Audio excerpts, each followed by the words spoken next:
नमस्कार दोस्तों, आज हम बात करेंगे कि जो सीए क्लेम के लिए एक्स सर्विसमैन अप्लाई करते हैं तो उसमें कौन कौन अप्लाई कर सकते हैं। क्या क्या एक छोटा सा प्रोसेस है, उसमें खुद से ही आप अप्लाई कर सकते हो।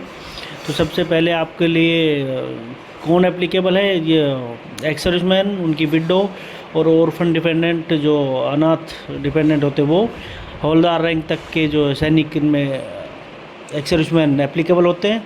ये पहली से और 12वीं तक के लिए एप्लीकेबल है ये स्कीम।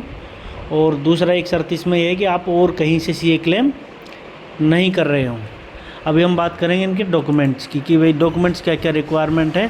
तो डॉक्यूमेंट्स में सबसे पहले आपको डिस्चार्ज बुक, एक्स सर्विसमैन की आई कार्ड, बच्चों की मार्कशीट, एक्स सर्विसमैन के बैंक की डिटेल, आधार कार्ड एक्स सर्विसमैन का, एक्स सर्विसमैन के फैमिली डिटेल्स वाला पेज जो आपके डिस्चार्ज बुक में है वो, इसके बाद एक सेल्फ डिक्लेरेशन जो मैं लिंक में डाल दूंगा यहाँ पे, और पीपीओ नंबर और उसका स्कैन कॉपी। तो इन सबको डॉक्यूमेंट को आप स्कैन करके 1 MB से कम साइज़ में PDF बना के रख लें। ये डॉक्यूमेंट आपको अपलोड करने पड़ेंगे सारे। एक छोटा सा स्कैन का प्रोसेस है, उसको आप करके रख लें ताकि आपको भविष्य में भी काम आता रहेगा। नेक्स्ट ईयर आप सिर्फ 2-3 चीज़ें, डिक्लेरेशन और बच्चों को चेंज करना, बाकी सेम अपलोड चलते रहेंगे। तो अब हम देखेंगे कि किस तरह से ये एप्लीकेशन फिल की जाती है। सबसे पहले आप गूगल पे सर्च कर लीजिए KSB लॉगिन। KSB लॉगिन पे जैसे आप क्लिक करोगे तो आपको लॉगिन करने के लिए ईमेल और पासवर्ड, जो फर्स्ट में लॉगिन कर रहे हैं वो अपना जाके सिंपली साइन अप में आप ईमेल से साइन अप कर सकते हो, डिटेल फिल करके। उसके बाद अपना ईमेल डालेंगे, आप पासवर्ड डालेंगे और उसके बाद ये कैप्चा कोड यहाँ पे डालेंगे। तो जैसे आप कैप्चा कोड डाल के और इस पर लॉगिन पे क्लिक करेंगे तो आपके पास मोबाइल पे OTP आएगा। उस OTP के द्वारा आप फिर लॉगिन करना। OTP जैसे आया, आपने OTP डाला यहाँ पे और वेरीफाई करेंगे OTP को। तो OTP को वेरीफाई करते ही आप लॉगिन हो जाएंगे। और यहाँ पे आपको जाना है फिर न्यू एप्लीकेशन में। पहला स्टेप होगा आपका न्यू एप्लीकेशन।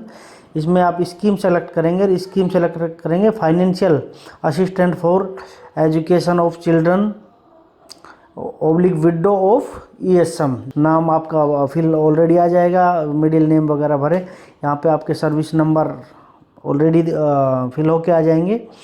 इसके बाद अपना आधार कार्ड की डिटेल आप यहाँ पे फिल कर दें।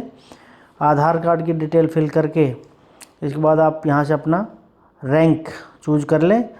रैंक जो भी आपकी रैंक थी, रैंक चूज करके डेट ऑफ एनरोलमेंट और डेट ऑफ डिस्चार्ज जो आपने एप्लीकेशन बनाई उसी टाइम फिल हो जाती है, ऑटोमेटिक आ जाएगी। इसके बाद डेट ऑफ बर्थ आ जाएगी और यहाँ पे आपका ये रिटायरमेंट वाला रिमार्क पूछता है। ऑन कंप्लीशन ऑफ टर्नओवर आप डाल सकते हैं अगर जो आपका करेक्टर था वो यहाँ पे एग्जाम्पलरी, गुड, वेरी गुड जो भी था।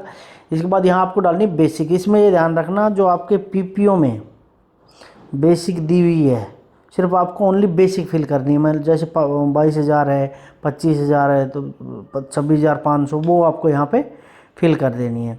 वो फिल करते ही आप यहाँ पे और कोई इनकम का कुछ सोर्स नहीं डालना है। और इसके बाद आपको अपने एड्रेस फिल करना है बस। खास करके राजस्थान वाले ही ध्यान रखना, नए ज़िले बने हैं, उनके जिला सैनिक बोर्ड चेंज हो गए हैं, तो वो अपने नए ज़िले का जिला सैनिक बोर्ड ही इसमें फिल करें, नहीं तो एप्लीकेशन आपकी ऑब्जेक्शन में आ जाती है। सारी वापस एक बार अच्छे से चेक करके यहाँ पे सेव कर लीजिए। उसको सेव करके आप पार्ट 2 में चले। आपका पार्ट 1 कंप्लीट, पार्ट 2 में जाएंगे आप। ये अकाउंट की डिटेल इसमें भरेंगे। नाम आपका जो भी ज्वाइंट में सिंगल में ले रहे वहाँ आ जाएगा। यहाँ पे आपको कौन से बैंक, उसकी बैंक डिटेल, ब्रांच नेम, यहाँ अकाउंट नंबर IFSC कोड डाल के इसको दूसरे पार्ट को भी सेव कर लीजिए। इसके बाद ये पार्ट 3 आता है जिसमें आपको बच्चों ये एकेडमिक ईयर अभी भरा जा रहा है, जो 25-26 का वही भरा जाएगा। तो ऑटोमेटिक यहाँ सेलेक्ट करोगे।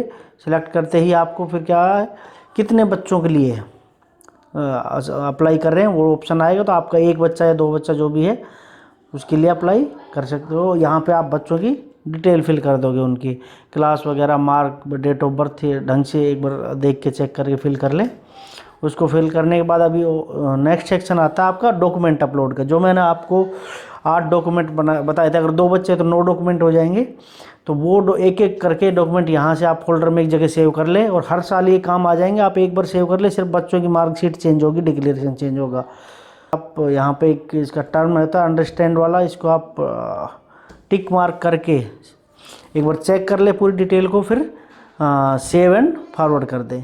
जैसे ही सेव एंड फॉरवर्ड करेंगे आप, ये सबमिट हो जाएगी, तो ये चली जाएगी आपकी जिला सैनिक बोर्ड के पास।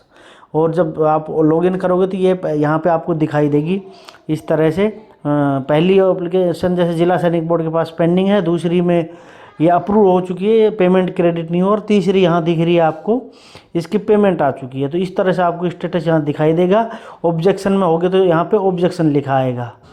तो इस तरह से आप देख सकते हो ऑब्जेक्शन में क्या रिमार्क डाला है, वो अगर आपको देखना है तो फिर आप एप्लीकेशन का जो व्यू पॉइंट है, ये आई वाला यहाँ पे, इसको जब आप क्लिक करेंगे व्यू वाले को, तो आपको फिर ऑब्जेक्शन यहाँ पे नीचे दिखाई देगा ये ऑब्जेक्शन, और यहाँ से आप चेक कर लें, उसको रिप्लाई कर दें। सेल्फ से भर सकते हो, कोई छोटा सा एक प्रोसेस है। धन्यवाद।